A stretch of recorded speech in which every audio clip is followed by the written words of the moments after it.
Hello, నేను missus రావు. America అధ్యక్షుడిగా Trump ప్రమాణ స్వీకారం చేశారు. ఆయన జారీ చేసినటువంటి ఎగ్జిక్యూటివ్ ఆర్డర్స్ ఇప్పుడు ప్రపంచవ్యాప్తంగా సంచలనంగా మారాయి.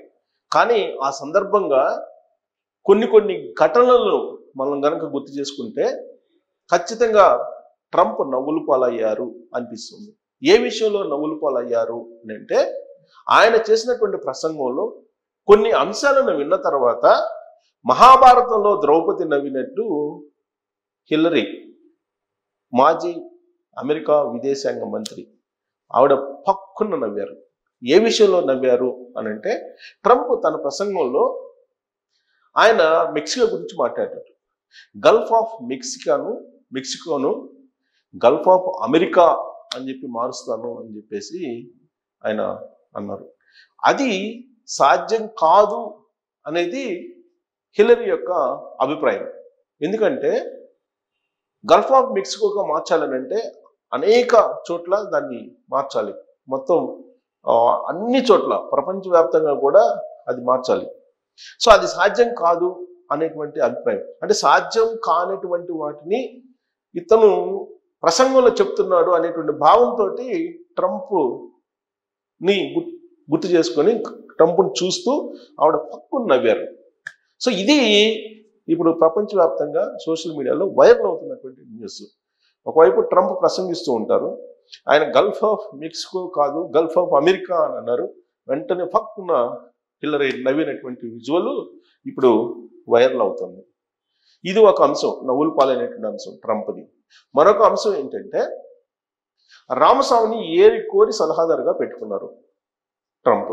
దేనికోసం పెట్టుకున్నారు అని అంటే, DOGE, department of government efficiency అనేటువంటి దాన్ని, డోజ్ అనేటువంటి దానికి ఆయన్ని ఇన్ఛార్జిగా పెట్టి దాన్ని మానిటరింగ్ చేయాలని చెప్పి సలహాదారు పదవి ఇచ్చారు.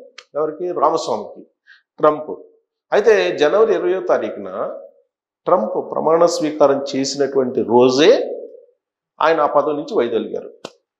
దానికి కారణం ఏంటి అనంటే, ఒహాయోలో పోటీ చేయడానికి ఈ పదవి నుంచి వైదొలుగుతున్నానని చెప్పి రామస్వామి చెప్తున్నప్పటికీ కూడా ట్రంప్ యొక్క వాలకం నచ్చక ఆయన డోజ్ నుంచి తప్పుకున్నారు అని చెప్పి తెలుస్తుంది.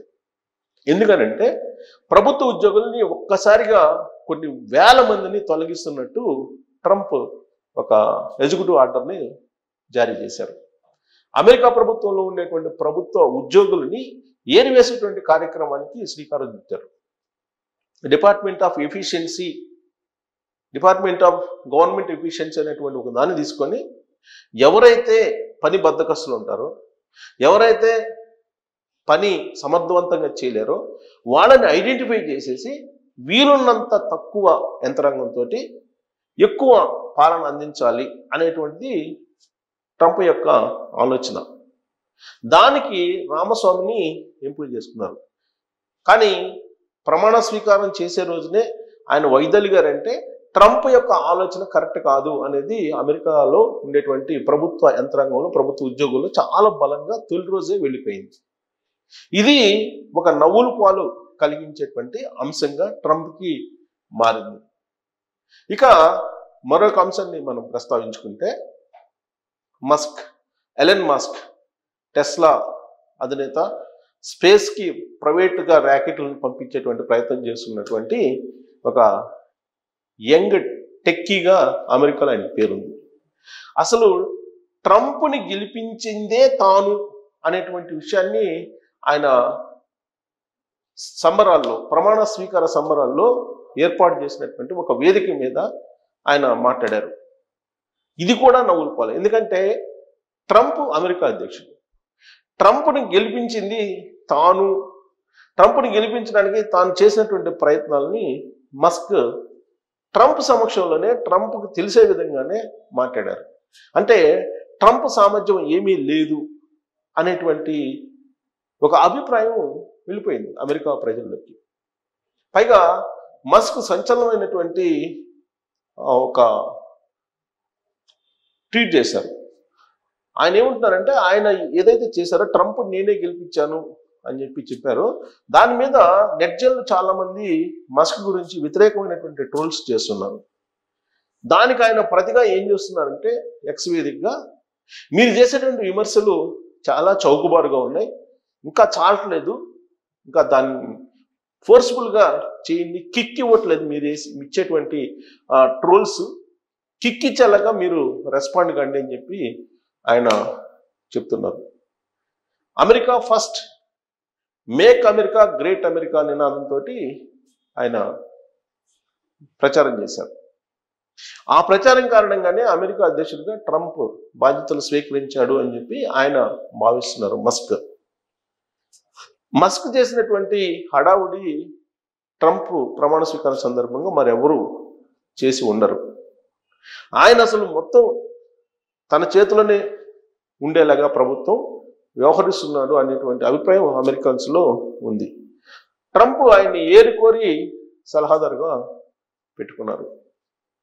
కారణం ఏంటంటే ఇమ్మిగ్రేషన్ పాలసీ ఎలా ఉండాలి, దాంట్లో ఏ విధంగా వలస విధానాన్ని అరికట్టాలి, ఏ విధంగా ఇల్లీగల్ ఇమ్మిగ్రెంట్స్ని పంపించేసేయాలి, వీటన్నిటి మీద సలహాలు ఇవ్వడానికి మస్క్ తోడుగా ఉన్నారు అనేది ట్రంప్ అభిప్రాయం. రాబోయేటువంటి రోజుల్లో అమెరికా కొన్ని దశాబ్దాల పాటు గ్రేట్గా ఉండాలి అని అంటే మస్క్ ఆలోచనలు ఖచ్చితంగా అమలు చేయాలి అనేటువంటి యాంగిల్లో ట్రంప్ ఉన్నారు. ఇవన్నీ చూసిన తర్వాత అమెరికా పౌరులు, అమెరికా సిటిజన్స్ అసలు ట్రంపా అమెరికా అధ్యక్షుడు లేదా మస్కా అనేటువంటి యాంగిల్లో చర్చించుకుంటున్నటువంటి పరిస్థితి. ఇదంతా ఒక ఎత్తు అయితే, ఒక వివాదాస్పదమైనటువంటి ఒక అంశాన్ని లేవనెత్తాడు మస్క్. ఏంటంటే మస్క్ మాట్లాడుతూ వేదిక మీద నుంచి ఒకప్పుడు హిట్లర్ అలాగే నాజీ సైనికులు చేసేటువంటి ఒక విన్యాసాన్ని ఆయన చేశాడు. రైట్ సైడ్ ఇలా పెట్టుకొని ఇది ట్రంప్ విజయం అని చెప్పి ఇలా చూపించడం జరిగింది. ఇది హిట్లర్ చేసేటువంటి అభిమానం. నాజీలు అలాగే హిట్లర్ని అభిమానించేటువంటి వాళ్ళు చేసేటువంటి ప్రక్రియ. ఇలా రైట్ హ్యాండ్ చెస్ట్ మీద అంటే గుండె మీద పెట్టుకొని ఇలా ఆయన ఉన్నటువంటి ఫోటో మస్క్ది ఇప్పుడు వైరల్ అవుతుంది ప్రపంచవ్యాప్తంగా కూడా. అది చూసిన తర్వాత హిట్లర్ లాగా ట్రంప్ని తయారు చేయబోతున్నాడా మస్క్ అనేది ఒక పెద్ద చర్చ నడుస్తుంది. అసలు మస్క్ ఆ వేదిక మీద చేసినటువంటి ఈ సంకేతం ఏదైతే ఉందో, అభివాదం ఏదైతే ఉందో, అది హిట్లర్ను పోలి ఉంది, నాజీలను పోలి ఉంది అనేటువంటి ట్రోల్స్ విపరీతంగా వస్తున్నాయి ఆయన మీద ప్రపంచవ్యాప్తంగా కూడా, ప్రత్యేకించి అమెరికా సిటిజన్స్ నుంచి. అందుకే ఆయన ఇంకా కిక్కిచ్చేలాగా మీరు ట్వీట్లు చేయండి అని చెప్పి ఆయన రెచ్చగొడుతూ ఉన్నారు నెట్ జనులని. ఇది మరొక నవ్వులు పాలు చేసేటువంటి కార్యక్రమం ట్రంప్కి. ఇలా ప్రధానమైనటువంటి నవ్వులు పాలు చేసేటువంటి సంఘటనలను నేను కొన్ని గుర్తు చేశాను ట్రంప్ విషయంలో. ఇవి కాకుండా ఇంకా కొన్ని ఉన్నాయి. మెలానియా తన సొంత సతీమణి అమెరికాలో అమెరికా దేశంలో ప్రమాణ స్వీకారం చేసిన తర్వాత అటు భార్యాభర్తల మధ్య జనరల్గా డాన్స్ చేస్తూ ఉండడం అనేది వాళ్ళ సాంప్రదాయం.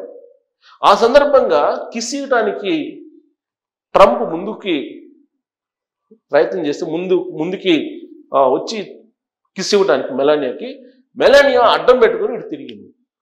అంటే ట్రంప్ కిస్ పెట్టుకోవడం తన సొంత భార్య మెలానియాకు కూడా ఇష్టం లేదు. అది ట్రంప్ యొక్క స్టేజీ. ట్రంప్ ఈ విధంగా నవ్వులు పాలయ్యారు. నాకు గుర్తున్నంత వరకు ట్రంప్ నవ్వులు పాలైనటువంటి ఇష్యూస్ని నేను గుర్తు చేశాను. ఇవి కాకుండా ప్రమాణ స్వీకారోత్సవం సందర్భంగా అమెరికా అధ్యక్షుడు నవ్వులు పాలైన అంశాలు మీరు ఏం గమనించారు అనేది